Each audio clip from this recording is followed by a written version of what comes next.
problems. Problems. Problems, problems, problems. I just left a meeting a few minutes ago that was filled with, guess what? Tons of problems. One of which, it turns out, is going to cost me about $190,000. Someone made what we call a mistake. That person no longer works with me. They made the mistake a while back, but we found out about it today. And so I got to deal with that unique problem. And I got a chance to apply the things I'm going to talk to you about on this tape. So I can tell you today that the things I'm going to share with you worked really well for me this afternoon and will show me how to take this thing that was a problem, turn it into a bit of a challenge, and actually turn it into an opportunity. It's not resolved as of yet, but it's well on its way to be an opportunity. And I don't just mean by having a better attitude, although that certainly is useful, and we're going to talk about that as well. But also showed me how to find something in that situation that I could take advantage of, that I could utilize to create even greater results, even greater success. Now, how do you take something from just being a problem into something that you really are empowered by? Not, again, just by being positive and going, I'm happy about this problem. That's not enough, although it's not a bad start, but it isn't enough by itself. And before we do that, though, I want you to think about something. What do you feel inside your body? What do you think when somebody says, we've got a problem? Or you and I are going to have to solve this problem together. Or the company's got some more problems. Or you know what? Well, by the time you get back, we're going to have to solve all these problems. For most people, when they think of a problem, they think of something that gets in their way, something that prevents them from truly achieving what they want. Problems usually come up when we set up a goal, because as soon as we set a goal, the only thing that prevents us from getting it are these quote-unquote obstacles, the things that get in our way. A lot of people call them stumbling blocks. And I'm sure in the short term, they look like stumbling blocks. But in the long term, I'm here to tell you that most of these things we call problems may really be stepping stones. I know it doesn't look like it at the time, and I know that sounds like just being positive, but I think there's something more here. And also, I want you and I to remember something. We're going to have to deal with problems whether we want to or not. Because the reality is how well you'll deal with problems will probably determine the quality of your life more than almost anything else you're going to do in your lifetime. See, anybody can be positive, anybody can be up when everything is flowing, when everything's going well. The real question is, how do you do when you have to deal with these big fat problems, with these major challenges, when you give your all, when you give 1,000%, when you put yourself on the line, and it still rains on your parade, things still fall apart. That's where we get to find out what we're really made of as human beings, and that's what I think the purpose of problems are. Now, I have two questions for you I wanted to start out with here, because I asked myself these questions the other day. First one was, well, a lot of people say, well, I'm just trying to rid myself of all these problems. Well, I don't know if you can. I think the first question is, can you ever really get rid of problems? And I think the answer you and I will both agree to is there's no way. Problems are going to be a part of our life as long as we're here.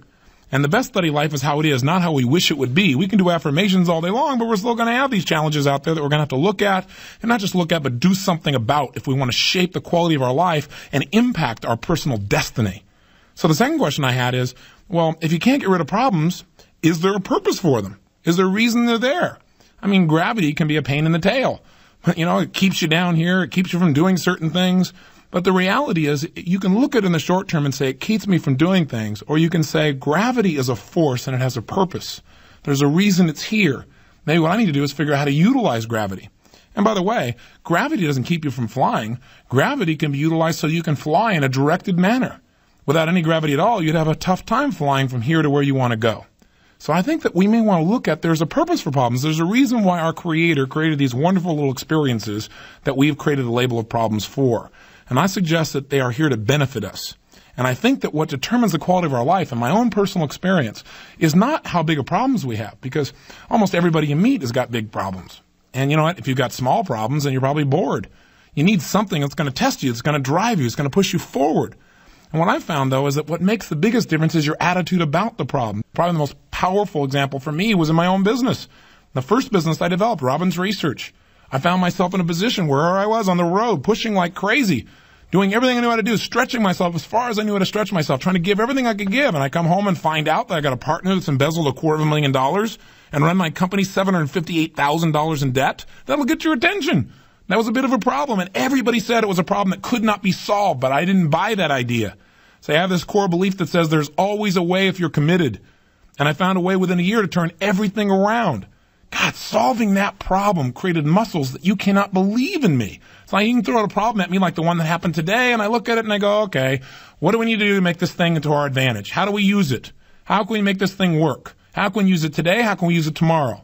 Well, one way I can use it is use it in my talk today, chatting with you and say, hey, here's something I can share with you. And I can honestly in my gut say to you, I handle it well using what I'm going to share with you. That's kind of nice. It makes me have to use this stuff. See, we can utilize anything when we become masters of it. So what are the steps to really handling problems? Well, step number 1 is simple. Take a new look at what problems mean. See, it's the meaning that determines how we feel. If I get all upset and say, gosh, $190,000, how I have to pay this price all because this idiot screwed up a long time ago? How come this is always happening to me? Why can't I turn this thing around? Why do we always have these challenges? Hey, if I take that approach, I'm going to be angry. And I don't know about you, but if I'm really angry, I'm not usually at my most resourceful self. Haven't you found that to be true as well? I mean, when you're really upset, you get hooked into the problem and you stop focusing on the solution. Hey, listen, I can be angry all day long, but the person that was involved in my company that time has not been here, hasn't been here for 3 years. In fact, you know what's great? What's great is that I know I have a problem. I have a challenge that's become an opportunity. But knowing there's a problem there is what you want. You don't want to be one of those people that says, well, I have no problems. Or you see a problem coming up and you turn your head the other way and you try and pretend it's not there. You know, you're trying to build a garden and you see some weeds, so you turn your head and you go, there's no weeds, there's no weeds, there's no weeds. Hey, they'll come and take your garden. See, I know there's a problem that's exciting. What's exciting about that, and I'm using exciting as a way to change the way I feel about it. I could have used a different word to describe it. But what's exciting is I hired a new CFO, a chief financial officer for that organization. And he's only been with us 3 days. And he discovered from 3 years ago a discrepancy to the tune of $190,000. That's pretty exciting. It's exciting because it means now in the future I'll have better information and I can handle problems early. I can handle them in advance. I can solve the problem before it even occurs. That's the point we want to get to. So we don't want to be upset, because when we're upset, we're no longer focused on the solution. And if we start focusing on, oh gosh, I got all these problems and therefore I must be screwing up, sometimes they're there because you haven't learned a lesson yet. I think what a problem is a lesson begging to be learned, begging to be utilized so we can become more. And I certainly have learned more about the economics of that particular business in one day. And I promise you, I won't forget it. Reason is it's somewhat painful. And sometimes pain is real useful because it makes us pay more attention than we just get pleasure. I'm a big believer that sometimes in life, when people do really well, they just party. And when they fail or they have a challenge or they have a major problem, they begin to ponder. And out of partying, very few things change. But out of pondering, you come up with key distinctions that cause you to grow like crazy. And I found that to be true in my life. Does that mean you should seek out problems? Well, I got a question for you. Do you have to seek them out, or do they seem to show up? Again, you can say all day long, I don't have any problems, but I think what you're doing is really kidding yourself. Deluding yourself would be a better description. Certainly they're out there. In fact, maybe that's what life's all about. Maybe what happens in life is we're going along, we start to head out for something, and we have what we've learned to deal with in our life. We have this circle of influence, all these things that we've mastered in our life, our ability to make a difference, our ability to share with others, our ability to manage our own emotions. But there's some things that seem to be just outside our comfort zone, outside what we're comfortable with dealing with. Do you know what I'm talking about? I don't know what it is for you. Maybe what's outside of you is public speaking. You know, you can handle all kinds of things within yourself, but get you in front of a group, ooh, that's a problem. That's outside what you're comfortable with. You don't know quite how to deal with that. Or maybe for you, it's you're able to master all these things within your business. You can public speak, but smoking. And you haven't dealt with that, and that's outside. That's a problem, and it keeps coming up because you try to get on an airline now, and now there's a problem. They don't let you smoke. They won't let you smoke on a whole long flight, 5 hours across the country. Drives you a little crazy. You got a new problem. What you really have is an opportunity, a chance to take a new look at what you do and whether or not it supports you. But the key here is, what do we do with it? See, if all you do is get angry, you get mad and say, how dare they create this problem for me? What will happen is you won't solve the problem. And if you don't solve the problem, if you go out to deal with a problem and you hit at the edge of your comfort zone, imagine like a circle of influence, and there's an edge to it. If you retreat and don't break through your comfort zone and handle that problem, if you make everybody else wrong for creating the problem, or you get angry because you have to deal with the problem, what you'll probably do is retreat. And when you retreat, you don't get any bigger as a person. Your sphere of influence stays exactly where it is. And if you keep doing that, does the problem go away? If you just get angry? No, usually what happens is, boink, another problem shows up. And you don't deal with that. You run out to the edge of where you're comfortable and you go, oh, I don't have to deal with this. This makes me mad. Why should I have to deal with this? And you come back to your center and you don't deal with it, and boink, there's another one. Next thing you know, you're surrounded by these things called problems. Till finally you get to a threshold where your brain says, I can't take it anymore. There's too much pain here. And you push out and you break through what you're comfortable with and you handle the problem. Now, what happens to you in that moment when you handle a problem? Can you remember a major problem you handled and how you felt when you handled it? Well, what usually happens is you expand. All of a sudden, you don't just handle that problem, but who you are becomes more. And a lot of the other things that have been hanging on the edge, you handle them so easily. It's interesting. I found that in life that for every disciplined effort, there's usually a multiple reward. That when you go out and you push to the edge, you break through, you handle this thing, all of a sudden, all these other things have been bugging you. They're so easy to deal with now because you have become more. The purpose of the problem is to expand us. The purpose of the problem is to make us more. In fact, the word problem in its original Latin root means something thrown forth. Isn't that interesting? I wonder who's doing the throwing. Maybe it's us. And by the way, when you expand, you handle this problem and you're a much bigger person, you can deal with so much more in your life. What happens with a very short period of time? Boink, another problem shows up. It's like, I thought I got done with all these problems. But hopefully what's happened is you've dealt with that problem and now you got a better quality of problem. So you constantly are expanding. So the key here is, and let's go through 11 quick keys, by the way. I jotted these down today as a reminder to myself of how to deal with problems. Number one, I've already mentioned. Change your whole attitude towards problems. Change what problems mean to you. Turn them into a device for growing. Turn problems into your workout machine. Turn problems into your gymnasium. Turn problems into your opportunity to expand and grow. Turn problems into a lesson that's begging to be learned and begging to be utilized. Here's the second key. If you want to deal with problems in a more effective way, change the questions you ask yourself about problems. And I've already alluded to this a little bit, but let's be specific. What I mean by this is, if you walk around asking, why does this always happen to me? How come I can't turn this around? Why did this person do this to me? Two things occur. Number one, you're at the effect. You no longer feel like you're in control. And when we don't feel like we're in control of our own life, we get a little crazy, don't we? Haven't you experienced that in your life? So we've got to realize that the questions we ask ourselves also determine the way we feel and the kind of solutions we come up with. Remember, ask and you shall receive. If you say, how come I can never lose weight?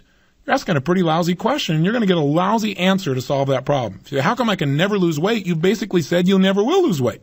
Your brain will say, well, how come you can never lose weight? It's simple. It's because you're a pig, right? Your brain's going to start cracking up. If you say, how come I can't turn things around? Your brain will come up with answers because you're not smart. You can't figure it out. You're not good enough. A great way to solve problems is ask a better quality of question. Ask yourself, how can I turn this around? How can I utilize this situation? What have I already learned from this? What could I learn from this if I really wanted to? What is the advantage of this situation if I look at it in another context? What's actually funny about this? So if you ask yourself that question enough, you may come up with an answer. Or maybe a question like, will this problem even matter 10 years from now? See, questions can help you to change the way you feel and therefore the way you deal with problems. And questions are the source of answers. If you want to solve problems and you haven't solved one, you haven't asked the right question yet. Keep changing the questions you ask until you come up with a question that makes sense, one that'll make you feel better, but also one that'll get you to act in a way that creates a solution. And thirdly, if we want to handle problems, one of the things we have to do is change the language we use. Now, I've used the word problems many times here. I don't usually use it. I'm using it to get your attention because I think most people use the word problems. 90% of the time when I talk about a problem, I talk about it as a challenge. Now, that seems so simplistic. Does it really work? Does it really have an impact? Well, think about this. The language you use to describe the way you feel determines the way you feel. I teach something now called transformational vocabulary. It's a title for something I came up with about a year ago when I was sitting in a meeting and I noticed that something happened that affected 3 people in the room, of which I was one of them. But all 3 of us responded totally differently to the exact same situation. One person went into rage. I got really angry. And the third person, they were basically annoyed. Now, that's a pretty radical difference since we're all equally impacted by the situation that had occurred. What I noticed was we all had a different emotional response to the same situation, and part of the reason clearly was we had a different label to describe our emotion. That is, we were all feeling these sensations coming into our body, but then when we tried to describe it to ourselves, one person said, I'm in rage. I said, I'm angry. The other person said, I'm annoyed. I thought, what if I would have said, this experience annoys me? I began to giggle a little bit. I thought, annoys me? That's not a very intense emotion. I thought, isn't that interesting? What if from now on, when I start to get angry, I said I'm annoyed? And I realized I've done that for years because instead of calling things problems, I call them challenges. See, if you got a problem, it makes you emotionally feel like there's a weight on your shoulders. There's something that's in your way. But if you got a challenge, that gives you another sense of meaning about it. A challenge is usually associated with something positive. Something's going to make you grow. Something's going to expand. So I think it's a more accurate description of what problems are. Challenges. And the truth of the matter is, you can take a challenge and turn it into an opportunity. If somebody comes along and says, we got an opportunity here, it totally changes the way you feel. Totally changes the way you focus your mind. Totally changes your approach. So if you look at something and say, what's the opportunity in this?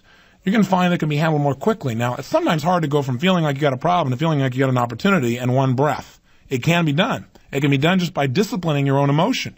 But as a very minimum, you can certainly go from we got a problem to we got a challenge here. And maybe even an opportunity if we find a way to use it. And what that does is it makes your brain begin to look for solutions, look for opportunities. And you got to remember, whatever you focus on in life, whatever you ask for, you'll get more of.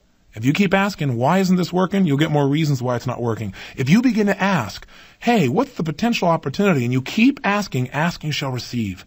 Every convenience you and I have today is the result of somebody who took a problem, made it a challenge inside their head to solve that problem, and as a result, they really created an opportunity for all of us. Classic example I was reading about the other day is the gentleman who started Xerox. You know why Xerox machines were ever made, why they were built? Because the gentleman who created Xerox was a transcriptionist, and he got arthritis, and it was too painful. So in order to solve that problem, he came up with this study, the research that generated the Xerox machine. And by the way, nobody wanted to buy it at first. That was a new problem he had to solve. Thing called marketing. Let's go to step number 4. Number 4 is, if you want to change how you feel about a problem, change the way you're using your body. What do I mean by that? Well, if you've studied any of my other work, you know that the way you feel moment to moment determines how you behave. If you're feeling physically tired, wiped out, frustrated, angry, hurt, that translates in the way you hold your body, the way you stand, the way you breathe, the way you gesture. Even your tone of voice begins to change when you feel frustrated or overwhelmed, and it changes the way you are. But if you want to change the way you feel, the quickest way to do that is instantly change the way you're using your body. A clapping of the hands, a moving, a getting up and taking a walk, a stroll, a run, a bounce on your rebounder, a huge deep breath in with an explosive breath out, saying the word yes with some power while you make a strong gesture.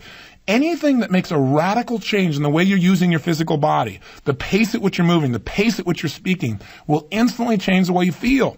And I'm sure you've found that when you're really exhausted, I don't know about you, but I know when I'm physically wiped out, boy, problems seem a lot bigger, don't they? I mean, when you're really at the edge, let's say you've got physical pain in your body, aren't things that normally don't bother you at all, aren't they huge? I know I found myself sometimes snapping at people in the old days when it really wasn't about them. It was that I was in physical pain in my body. I was stressed. And what I found is what I got to do is change the way I'm using my body, change my breathing pattern, take a nice deep breath, take a little walk or a stroll, and come back, and I can handle the problem a lot quicker. So if you're having trouble, if you're starting to feel quote-unquote stuck, get out of that state by changing the way you're using your body. That's key number 4. Key number 5, be honest about the problem. And I've already kind of related to this, but it's a good thing to remind yourself. Don't pretend it's not there. See, I used to be the kind of person that in my business, I didn't want to know about the problems. I was out there busy trying to help people. Gosh, if I have to think about these problems too, I'm going to be overwhelmed. And that's how I got in the position where this $190,000 thing happened 3 years ago. That's how I got in a position 3 years ago where somebody embezzled all this money. I'm still finding out things because I didn't want to look at reality, because I didn't want to have to deal with the problem. I just wanted to pretend it wasn't there. Be honest with yourself. If there's a problem, face it and handle it. And the way to do it's real simple. Number 1, see it as it really is. Don't kid yourself. Be accurate. Don't see it worse than it is, though, either. That's a great way to overwhelm yourself. And secondly, see it better than it is. See, take a look at what it can become. Become a possibility person about the situation. Ask yourself, if I turn this thing around, how could it benefit me? If we turn this thing around, how could it make it stronger or better? If I'd already turned it around, how did I do it? And then the third key is, once you've seen it how it is and you've seen it better than it is, then make it the way you now see it. Make it better than it is. Take those actions that are necessary, realizing it may be small steps at first, but if you make any progress towards solving a problem, you'll get momentum. And momentum will carry you, and all of a sudden you'll come up with bigger and better solutions till pretty soon that problem really is an opportunity. Key number 6 to solving problems is simple. Control the focus of your mind. Now, questions are one of the best ways to do this, but here's a ratio that I've used for years in solving problems. Very simple. Think of it this way. If you got a problem, spend 20% of your time on the problem, 80% of your time on the solution. If you find anybody who's got a problem that persists over and over again, they can't come up with a solution, I can tell you why right now. Most of the time is they violated all the things we've talked about so far. They have a horrible attitude about it. They're angry. They think, my gosh, I'm not the source of the problem. How come I have to solve it? Which makes them angry. It doesn't lead them to the solution. They're asking lousy questions of themselves. They're in a situation where they look at it as this big problem that's outside their control, and they're in a position where they aren't changing the way they feel physically. They're just getting more and more angry. They're stuck in one position, storing up all that negative emotion. They're not being honest with themselves. They're trying to pretend like it's not there, or they're trying to say it doesn't have to be dealt with, or somebody else should deal with it. Problems don't go away until we take responsibility. But the key is, if you want to turn it around, those people that aren't turning around, they're focusing on the problem 80% of the time, or 90, and only 10 or 20% of the time on the solution. Turn this ratio around. See, the best way to handle a problem is focus continuously, once you've defined it, on what is the solution. I have a strategy I call decimate a problem. And when you decimate a problem is you take out a journal or a chalkboard or some poster paper, and you get a bunch of people in the room, and you sit down, which is what we did today, and you brainstorm like crazy, what are solutions to this problem? What are 100 ways to destroy this problem? We go after the problem like it's our prey. We're the hunters. We're not being hunted by the problem. We're in charge. We're in control. Tell me 100 ways we're going to destroy this problem. And what we begin to do is brainstorm. Now, here's the key. If you start to write down an idea like, well, here's one way to deal with it, and then you go, no, that's not going to work, you'll never get to the solution. If you want to decimate a problem, then what you've got to do is just brainstorm like crazy and know that maybe 90% of your ideas, maybe 50%, maybe 10%, I don't know, but a large percentage of them aren't going to be worth a darn. They're not going to solve the problem. But don't judge your ideas. First, get them out. Because when you got 100 ways to destroy a problem up on the board, some of those ideas may not work, but as you look at them, you come up with an even better idea. So take out your journal and decimate the problem by focusing on the solution for a good 20 minutes straight, just brainstorming, keeping the pen going, not allowing yourself to stop and analyze your solutions, just one after another after another. And even if you think you've already solved the problem, decimating the problem is more than solving it. Because as you now come up with 100 ways to deal with it, you'll come up with solutions to future problems. You'll start coming up with things you never thought of before. If you start to feel overwhelmed by problems, realize this: you're probably overchunked. What do I mean by that? I mean to chunk things down. You're trying to solve too many problems at one time. Stop and look at one possible solution for one area of the problem. See, that's critical. Sit down and define the problem, and then spend 80% of your time focusing on the solution. But as you do it, focus on one aspect of the problem. And what's several solutions to that one aspect? What's another aspect of the problem? What are several solutions to it? Sometimes you try and solve the whole problem all at once, you're going to have a challenge. But you won't have any challenge if you chunk it down. It's a critical strategy for dealing with problems. Here's key number 7. Number 7 is anticipate problems. Anticipate them. Be ready for them in advance. Does that mean you should walk around looking for problems, expecting them? No. You want to expect the best and plan for the worst. If there's anything I've learned being in business, and business is a great microcosm for life because it magnifies things. You get feedback a lot quicker. And fortunately, I've learned how to really succeed in there. But what I've really learned is I can't just solve problems. If we're really going to be effective, got to anticipate them. Now, not being negative, not being wrong, just saying, what could possibly be screwed up here? What could probably get messed up? If something was going to get screwed up, what would most likely go out? And how can we deal in advance so it never even has to happen? See, what you're really doing is you're anticipating what a problem is for a few moments and then coming up with a bunch of solutions before it happens.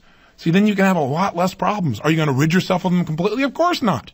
But you can limit the number of them and hopefully get to the point where you get a better quality of problem, which is one of our goals, to increase the quality of the problems, not to get rid of them, so that we're constantly expanding, so that we can deal with almost anything that used to drive us nuts. Now it's easy to do. Now we've got the muscle to handle that easily. We just want to keep expanding.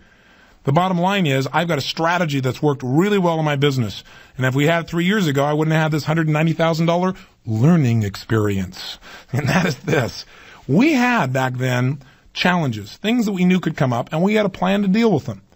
But what we didn't have was several plans. What do I mean by this? Well, in my companies, we have a set of what we call organizing principles. What they are strategies that help us to eliminate most of the problems we used to have to deal with.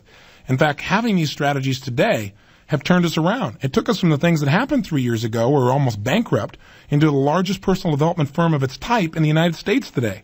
We went from being in the hole to a company that do almost $50 million in sales. That kind of turnaround happens because you have strategies that make sense. And I'll tell you the critical strategy, and it's the same as number 7 here. We look at in advance, what are some of the challenges that could possibly come up? Let's be positive, but let's also be real. And as we do that, we say, okay, what's our plan for handling it if it comes up? We don't stop there, though. We say, if that plan doesn't work, what's our backup plan to it? And then we say, if that backup plan didn't work, what would be our third backup plan? Because you know something? I don't care how positive you and I are going to be. There are going to be times when your plans, your best laid plans, aren't going to work. So you got to have a backup plan. And there are going to be times when that falls through also. If you got 3 backup plans, you're on track. And I'll tell you, I learned this from a very, very successful businessman. And his attitude was, listen, you need at least 3 check and balance systems. He's in our country, we're supposed to have 3, and it doesn't seem to be quite enough. If you could get 4, that'd be even better. So I think this is a critical strategy for handling problems. Anticipate them in advance and have 2 or 3 backup plans, solutions, so that if one fails, there's one right behind it to step in and solve things for you. Again, if you do this, you're going to find you're going to eliminate most of the problems that you've been dealing with up until now. Here's key number 8. And this may be the most important key, well, at least one of them. You must develop certainty. Now, let me repeat that. You must develop certainty that you can handle almost any problem, no matter what happens. Now, remember that word certainty. It's the thing that so many human beings are seeking. See, people want to feel certain that they can deal with what comes up in their life. In fact, in order to remain feeling certain, what many people do is they stay in a situation that they hate.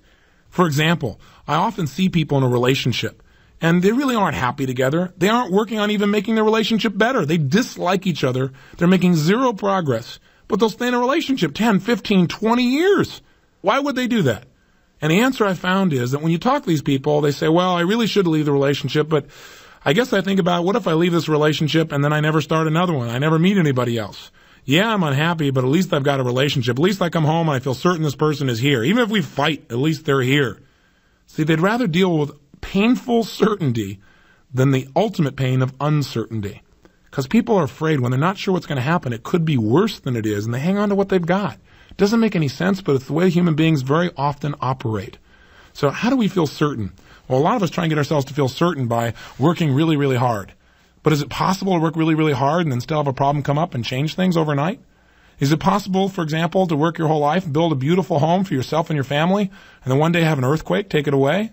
If you doubt it, ask anybody in San Francisco. You know what's interesting? I think it's fascinating to look at how different people respond to a catastrophe like that. Some people use it in a way that totally disempowers themselves. Others use it as a way that makes their whole life and relationship and family closer. I do a lot of seminars in the Bay Area, and I talk to a lot of people that went through the experience, and it's really fascinating to see how their lives have been altered by the experience. Some of them have taken that experience and said, see, I can never be certain of anything again. Why even try? I could do everything right. It still turns up wrong. See, there's no reason to go on. And what a lot of them have done is they've taken that one problem and allowed that one problem to devastate their life and their family. Other people took the experience and said, you know what it did? It made us unbelievably appreciative of the more important things in life. That problem of watching our house crumble down brought us together because the first thing we thought to ourselves is, thank God we have each other. Thank God none of us got killed or hurt. Our whole family is here. And what it's done is it's reoriented us to not so much things in our lives, but to the most important things of all, our relationship. You can't believe what's happened. I'm so much closer to my son now. We're making a difference. My daughter is doing better in school. Her grades have gone up since the earthquake just because we have bonded so much as a family. Isn't it interesting how 2 different people can take the same problem and convert it into something different? They have used it to create more certainty. They feel more certain that they're going to experience more of the joy they want in their life because they used it in a way that has enhanced their feelings. I got a question for you. How would you feel if you were absolutely certain that no matter what happened, you could turn things around? If you knew that someone could throw any problem they wanted at you and it would bounce off you, kind of like Superman, right? The bullets just bounce off. Nothing was going to penetrate the quality of your emotional life, that you could deal with anything and make it work. How would that make you feel as a person? I can tell you that inside, and there are times when it wavers, I'll be honest with you, but 99.9% of the time in my life, I know I can turn around. And that 0.1% of the time when I fall off the wagon, all I do is do the things I taught you. Change my state, change the way I'm using my body, ask myself a better question and get back on track. How do I have that level of certainty that makes me feel like I can deal with anything? Well, part of it is because I've had a lot of pain. I've been through the most challenging times, and I've turned it around because I didn't give up, because I didn't ask, why is this happening to me? I asked, what's the solution? How do we turn this around? Not only how do we turn this around, how do we turn this around and make it even better than it was before? By using the very things I've talked to you about, I've created enough experiences that I can feel certain. It's kind of like a tabletop. I've got legs to the tabletop called references. That is experience after experience that now makes that tabletop feel solid, like it can stand on its own. And I've worked at creating those references. I'll give you an idea of what I mean. If you really wanted to, could you come up with references, that is memories, experiences you've had, to back up the idea that people are basically mean and ornery and they'll take advantage of you if you give them an opportunity? I bet you do. Do you also have references that could back up the idea that people are basically good, that they're honest, that if you give them half a chance, they'll really work to support you too? Don't you have experiences that would back that up and make that feel solid as well? Then the key, I think, is to look at our life and practice what I call memory management. To remember the memories, the experiences we've had that back up the ideas that make us feel certain, that allow us to know we can deal with whatever comes up. I'll give an example. On my 30th birthday, and it's interesting, I find that how after a birthday with a 0 on the end, we tend to reevaluate our lives a little more closely, as if it has any more meaning. For some reason in our culture, we tend to do that. At least I did, I'll just say that. And what I did is, fortunately, I've kept journals for years. And in those journals, I basically have recorded my life. I'm a big believer that if your life's worth living, it's worth recording. So I've got in there my goals from years ago. I've got in the challenges that came up, the solutions I came up with, the things I learned from books and tapes and people and situations. My journals are an incredible set of resources that I can tap into at any time. Plus, they show me how I've grown. And what's interesting is I took my journals and my daytimer, if you will, and I went back to when I was 20 years old. And then I extended it all the way back to 17. I made it 13 years in all. And I created for myself a large chart. And on it, I put the months of the year from the top, from January to December. And then across the page, horizontally, I put each of the years, going back for me to 1977. And in each month, what I did is I reviewed my journal. I wrote down key events that happened in my life, whether they be good, bad, or indifferent, where I could literally go back and say, what was happening in January of 1977? And I could compare it to what was happening to me in January of 1987. And as I did it, as I went through and created this chart, I got an incredible experience. I realized that I had been through heck and back, and that through all those experiences, I had turned it around, and I could see them there in front of me. It was different than just knowing inside my head. What it did is it gave me literally dozens and dozens and dozens of legs to back up the idea that no matter what happens, I'll find a way to make it work. I always have, and I always will.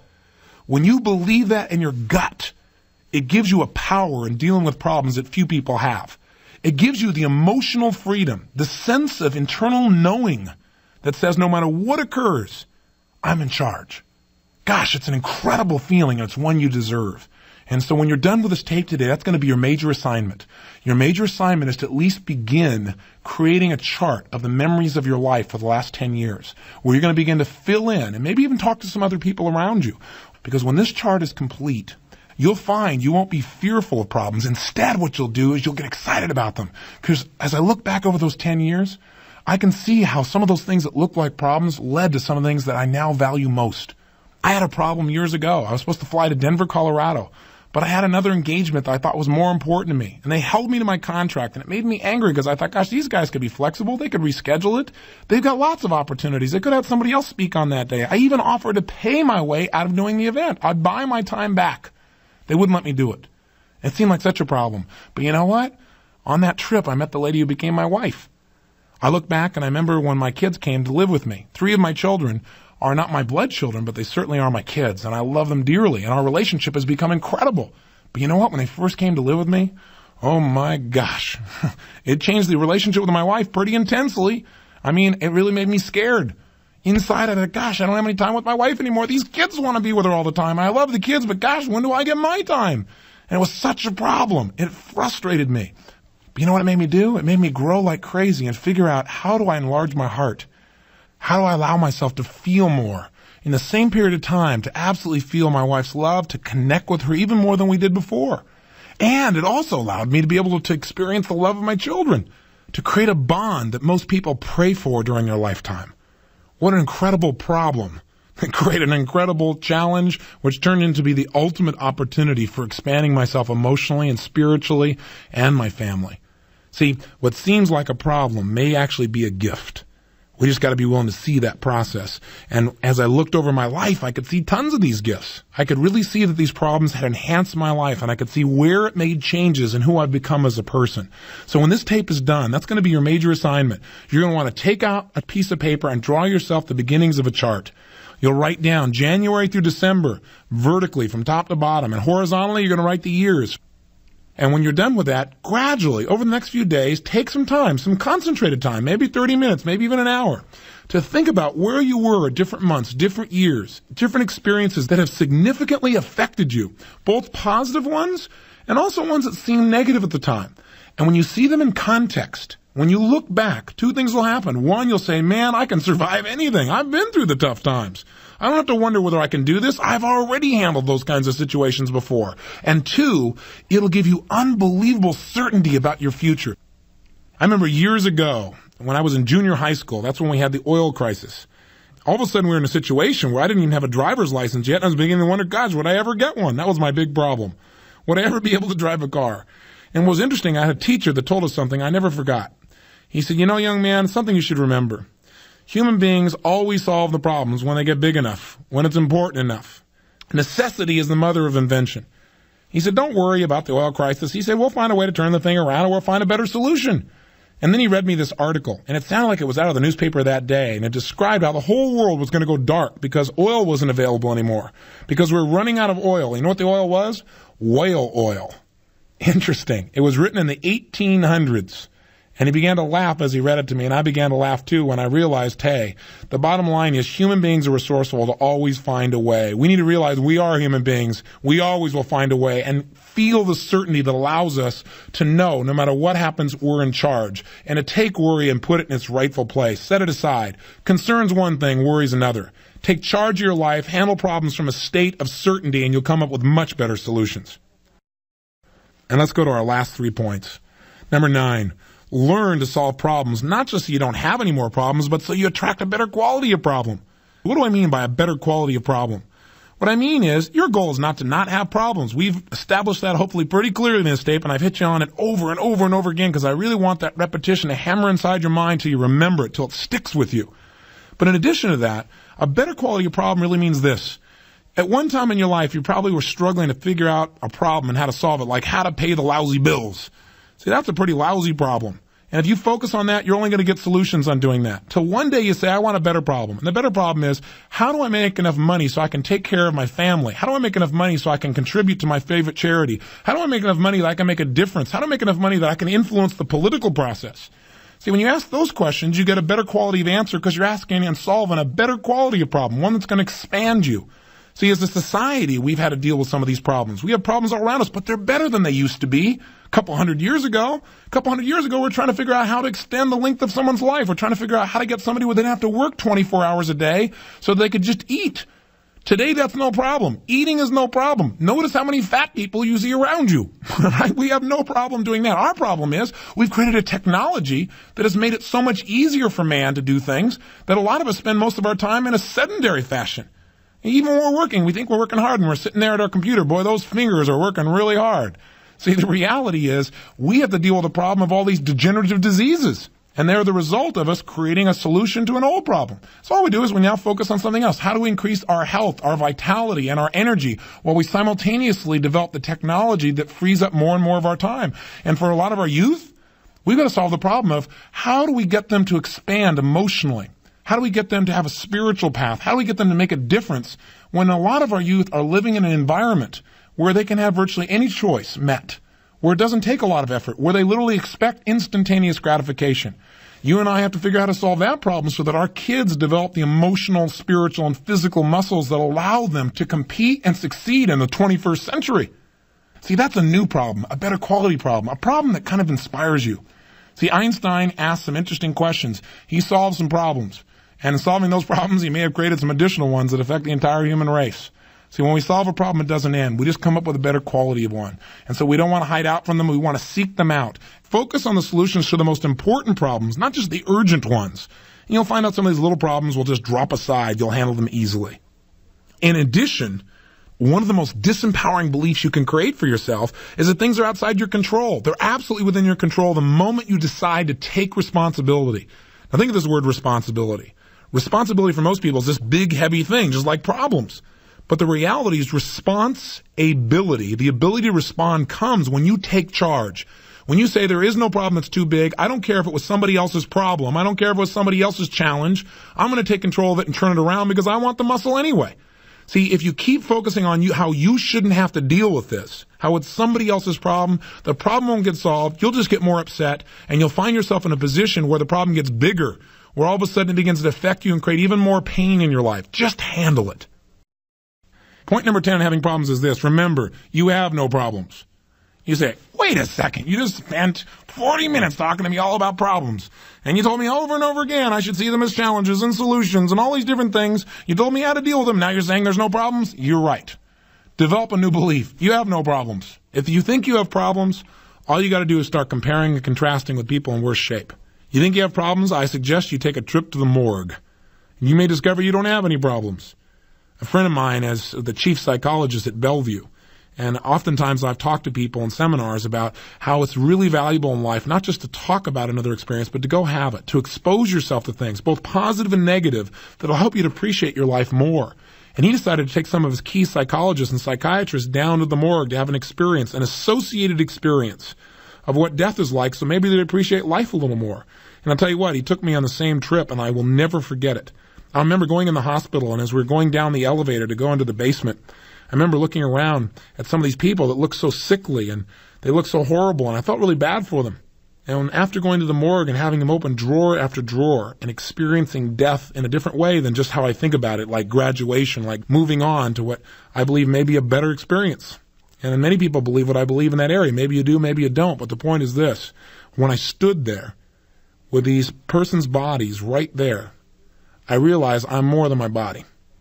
Because you know what? They weighed the same, but there was no experience of a human being there. It was unbelievable. And I looked at one gentleman, he opened the drawer, and the man was my age, at the time 29. He was full of bullet holes. It was an unbelievable experience. He told me not to talk while I was down there, to just experience whatever I felt. And we talk about it later on. He wanted me not to blow off steam by talking or distracting myself.